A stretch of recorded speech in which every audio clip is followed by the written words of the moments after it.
प्यारे बच्चों, आज हम बाजार दर्शन भाग 4 जो कि अंतिम भाग है प्रस्तुत करने जा रही हूँ। आइए, हमने अंतिम पंक्ति जो पिछली वीडियो में पढ़ी थी वो ये थी, वह मनुष्य पर धन की और चेतन पर जड़ की विजय है। तो आइए अब हम आगे पढ़ते हैं। एक बार चूरन वाले भगत जी बाजार चौक में दिख गए। मुझे देखते ही उन्होंने जयराम जयराम किया। मैंने भी जयराम कहा। मैंने उनकी आंखें बंद नहीं थीं और ना उस समय वह बाजार को किसी भांति कोस रहे मालूम होते थे।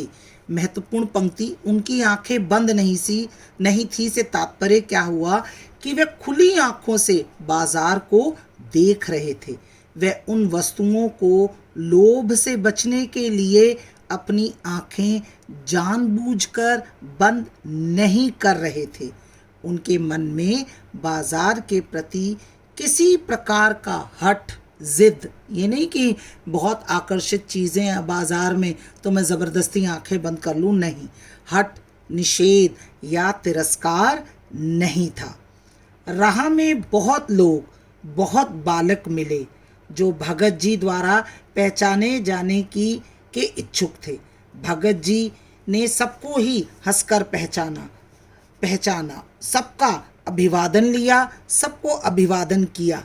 इससे तनिक भी यह नहीं कहा जा सकेगा कि चौक बाजार में होकर उनकी आंखें किसी से भी कम खुली थीं, लेकिन भौचक्के हो रहने की लाचारी उन्हें नहीं थी।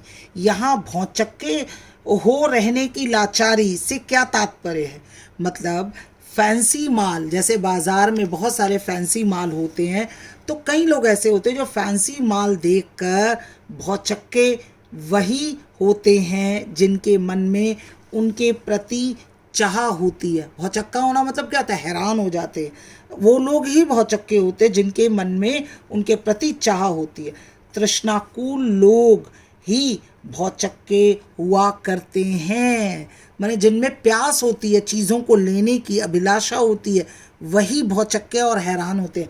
पर भगत जी ऐसे नहीं थे। वो बिल्कुल भी ना तो लाचारी दिखा रहे थे और ना ही भौचक्के हो रहे थे। व्यवहार में पशुपेश उन्हें नहीं था। पशुपेश मतलब होता है असमंजस्य, और खोए से खड़े नहीं वह रह जाते थे। भांति भांति के बढ़िया माल से चौक भरा पड़ा था। उस सबके प्रति अप्रीति मतलब वैर इस भगत के मन में नहीं है, जैसे उस समूचे माल के प्रति भी उनके मन में आशीर्वाद हो सकता है। मतलब ये नहीं कि उनके पास अगर नहीं है तो मैं बैर करूं, मैं विद्रोह करूं, बिल्कुल नहीं। विद्रोह नहीं, प्रसन्नता ही भीतर है, क्योंकि कोई रिक्त भीतर नहीं है। उनको देखकर, बाजार की सब चीज़ों को देखकर उनके मन में कोई विद्रोह नहीं है, प्रसन्नता ही है। आगे देखिए, देखता हूँ कि फैंसी स्टोर पढ़ते हैं वह पड़े रह जाते हैं, कहीं भगत जी नहीं रुकते हैं तो एक छोटे पंसारी की दुकान पर रुकते हैं, वहाँ दो चार अपने काम की चीज़ ली और चले जाते हैं। बाजार से हठपूर्वक विमुखता उनमें नहीं है, लेकिन अगर उन्हें ज़ीरा और काला नमक चाहिए तो सारे चौक बाजार की सत्ता उनके लिए तभी तक उपयोगी है जब तक वहाँ ज़ीरा मिलता है। ज़रूरत भर ज़ीरा वहाँ से ले लिया और फिर सारा चौक उनके लिए आसानी से नहीं के बराबर हो जाता है। वह जानते हैं कि जो उन्हें चाहिए वह है ज़ीरा नमक।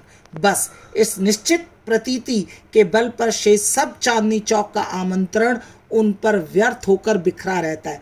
महत्वपूर्ण पंक्ति है, मैंने जो चौक की जो चांदनी है वो सब कुछ ऐसे ही धरी रह जाती है। चौक की चांदनी दाएं बाएं भूखी फैली रह जाती है, क्योंकि भगत जी को ज़ीरा चाहिए और वह तो कोने वाली पंसारी की दुकान में मिल जाता है और वहाँ से सहज भाव से ले लिया गया है। इसके आगे आसपास अगर चांदनी बिछी रहती है तो बड़ी खुशी से बिछी रहे। भगत जी से बेचारी का कल्याण ही चाहते हैं, मतलब वो बिछी है तो बिछी रहे। पूरा बाजार पूरी तरह से फैला हुआ है, आकर्षक चीज़ें हैं, पड़ा रहे। भगत जी उनका भी कल्याण ही चाहते हैं, उनके मन में उनके प्रति कोई विद्रोह नहीं है। आगे आइए, यहाँ मुझे ज्ञात होता है कि बाजार की सार्थकता भी वही मनुष्य देता है जो जानता है कि वह क्या चाहता है। बिल्कुल, बाजार में जब हम जा रहे हैं तो हमें पता होना चाहिए कि हमारी आवश्यकता किस चीज़ की है, वही बाजार को सार्थकता दे सकता है। और जो नहीं जानते कि वे क्या चाहते, अपनी परचेजिंग पावर मतलब वस्तुओं को खरीदने की शक्ति, मतलब धनवान हूँ मैं, यह दिखाना वो चाहता है कि गर्व में अपने पैसे से केवल एक विनाशक शक्ति, शैतानी शक्ति, विनाशक मतलब नाशकारी शक्ति, शैतानी शक्ति, व्यंग की शक्ति को बाजार को देते हैं। ना तो वह बाजार से लाभ उठा सकते हैं, ना उस बाजार को सच्चा लाभ दे सकते हैं। वे लोग बाजार का बाजारूपन बढ़ाते हैं। बहुत महत्वपूर्ण पंक्ति, बाजार का बाजारूपन मतलब क्या होता है? केवल हानि लाभ के लिए चकाचौंध पैदा करना। कपट आचरण से वह बाजारूपन बढ़ता है। अगर हमारे अंदर कपट है, लोभ है, लालच है, तो बाजार का बाजारूपन बढ़ता रहेगा, जिसका मतलब है कि कपट बढ़ाते। कपट की बढ़ती का अर्थ है परस्पर में सद्भाव की घटी। बहुत इंपॉर्टेंट है, परस्पर सद्भाव मतलब प्रेम व सहानुभूति की भावना न होना। परस्पर सद्भाव के न होने से, न रहने से क्या होता है? दुकानदार और ग्राहक में एक दूसरे को लूटने या ठगने की भावना घर कर जाती है। आगे क्या होता है? इस सद्भाव के ह्रास पर आदमी आपस में भाई भाई और सुहृद और पड़ोसी फिर रही ही नहीं जाते और आपस में कोरे ग्राहक और बेचक की तरह व्यवहार करते। मतलब उनके अंदर संबंध कैसा हो जाता है? एक ग्राहक और व्यापारी का। और व्यापार क्या करेगा? किसी भी तरीके से अपनी चीज़ को बेचेगा, चाहे वो कपट ले, चाहे वो लालच करे। मानो दोनों एक दूसरे को ठगने को की घात में हो, एक की हानि में दूसरे का अपना लाभ दिखता है। और यह बाजार का बल्कि इतिहास का सत्य माना जाता है। ऐसे बाजार को, बहुत इम्पोर्टेंट है, ऐसे बाजार को छल और कपट बढ़ाने वाला बाजार। ऐसा बाजार कौन सा? छल और कपट बढ़ाने वाला बाजार। दूसरे की हानि पर खुद लाभ कमाने वाला बाजार। ऐसा बाजार मानवता के लिए क्या है? दुर्भाग्य। इससे मनुष्य को पग पग पर ठगे जाने का भय सताता है। तो आगे देखिए, ऐसे बाजार को बीच में लेकर लोगों में आवश्यकताओं का आदान प्रदान नहीं होता, बल्कि शोषण होने लगता है। शोषण मतलब एक्सप्लॉयटेशन होने लगता है। तब कपट सफल होता है, निष्कपट शिकार होता है। ऐसे बाजार मानवता के लिए विडंबना है। मानवता मतलब इंसानियत के लिए दुखद है। और जो ऐसे बाजार का पोषण करता है, पोषण मतलब पालन करता है, जो उसका शास्त्र बना हुआ है, वह अर्थशास्त्र परस्पर औंधा है, वह मायावी शास्त्र है, वह अर्थशास्त्र अनीति शास्त्र है। इंपॉर्टेंट है लाइन। इसका मतलब ऐसे अर्थशास्त्र, ऐसे इकोनॉमिक्स को अनीति शास्त्र कहता है, जो बाजार के बाजारूपन को, कपट और लाभ लालच को बढ़ावा देता है।